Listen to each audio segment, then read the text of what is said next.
Yo, this is the Scarcity Studios YouTube channel. Please don't forget to like, comment, share and subscribe. And our sponsors are Alpha Claims and Hire Birmingham, the leading and best accident management company. Get a replacement car anywhere in 1 hour.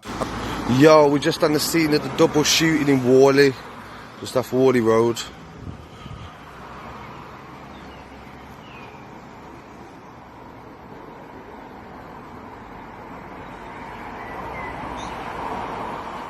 I really appreciate you joining me this morning, and I hope everyone's focused and ready for the week ahead.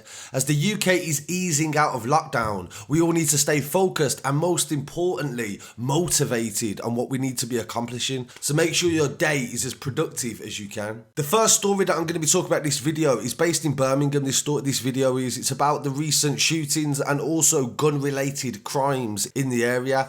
On the 13th of June, on the evening, I was actually called to a shooting in the Oldbury area, not far from Worley, on the outskirts of Birmingham.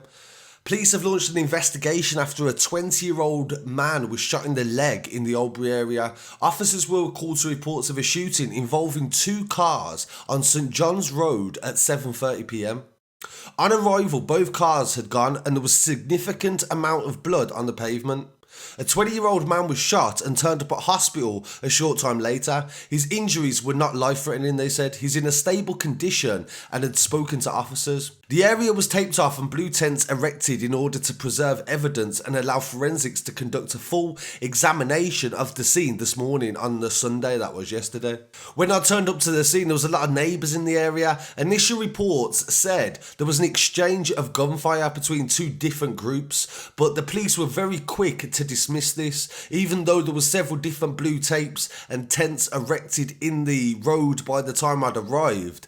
They was very adamant that there was no exchange, but the neighbours said there was. Police said they're making good progress with the shooting, so they didn't even turn up at the time of the shooting. This boy took himself to hospital, so making good progress, I'm not sure what that means. They'd like to reassure the community they're doing all they can, and this seems to be a regular repeated statement even after the several shootings in Smethwick during lockdown, several of them unreported, and also the recent murder 10 minutes away outside West Cross shopping centre. So of course the police are very quick to reassure the public, but in actual fact, what were they doing in regard to actually preventing it? I'm not sure. I definitely keep you updated with that story, and I potentially may be in touch with the family of the victim that was shot. And staying on the subject of gun crime in Birmingham, the day before that in Ward End, a man was pulled over in a traffic stop and a loaded gun was found in the glove compartment of his car. Cops recently discovered the deadly loaded weapon in a routine traffic stop that was conducting the operation after a suspicious silver Volkswagen Jetta parked on Ward End Road drew their attention. They searched the car and discovered a loaded revolver in the glove box. This revolver is very old.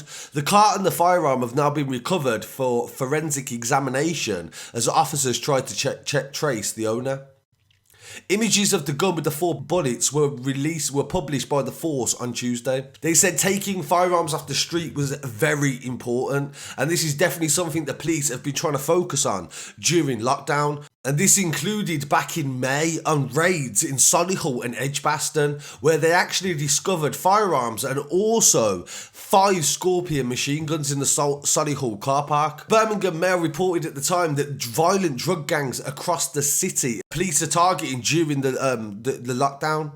A total of 16 lethal guns and £400,000 was seized across the West Midlands in April as the force took advantage of the capacity to disrupt the drug network. Weapons recovered included sawn-off shotguns, handguns, viable antique revolvers and Colt 45s. Dozens of rounds of ammunition were also recovered, and every bullet seized, they said, represents a potentially saved life. Within the 2 days of April, police seized two shotguns, one which was found in Edgbaston during a dawn raid, and a shotgun and ammunition after police arrested a 23-year-old man in Birmingham. A 27-year-old man was arrested in Ladywood the following day after he fled the car and chased by police and pulled over. He was quickly chased down and found a rucksack containing a short-barreled shotgun, drugs and £900 in cash. The fearsome firearms were recovered for ballistic examination, and 3 men were arrested in connection with the concerning discovery. All 3 have been released under investigation, and now the resources are ploughed into tackling the region's gang crime. The escalation of gun crime in Birmingham during lockdown and as we're coming out of lockdown. So I really want to hear what people have to say on these stories. Please don't forget to like, comment, share and subscribe. Follow us on Scarcity Studios on Instagram, Facebook and Twitter. I appreciate you joining me. Peace.